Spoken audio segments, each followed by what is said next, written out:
Respected presidents, honorable jury members, and the audience, Assalamu alaikum. Today, the topic of my speech is the menace of corruption in Pakistan.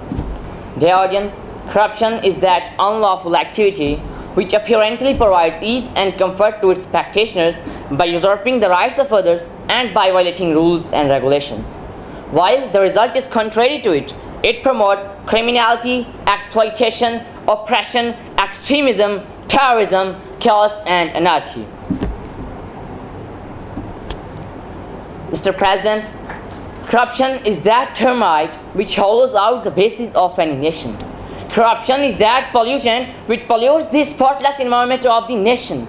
Corruption is that fatal poison which leads the honor and dignity of nation to death. Corruption is that disastrous weapon in which presence, your destruction needs no enemy from outside. Mr. President, corruption produces hypocrisy, characterlessness, self-trading, and shame for the motherland. Due to corruption, Pakistan has reached at the level that no country and no nation is ready to trust upon her. From the fake promises to the hollow slogans of our government, from the pulpit of the mosque to the rostrum of the universities, from the scholars of religion to the philosophers of modern sciences, from the downtrodden strata to the oppressor governors. All are the practitioners of corruption and think it their trailblazer, polestar, and mentor.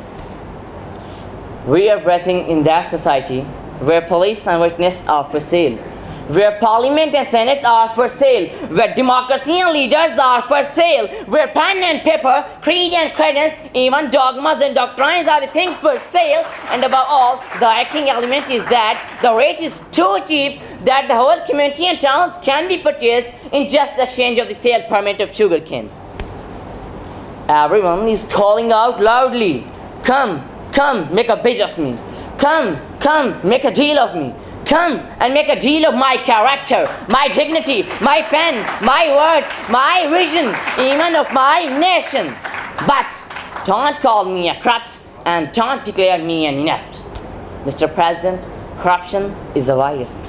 It does not let a son to be loyal to his father, a daughter to her mother, an individual to his society, and a compatriot to his motherland. There are many types of corruption: money corruption, moral corruption, literal corruption, and above all, the corruption in ideology. Dear audience, brace yourself up for the day of judgment first. Then seek the blessings of Allah Almighty and implore, "O Allah, save us from the menace, imperils, and disasters of corruption." Thank you.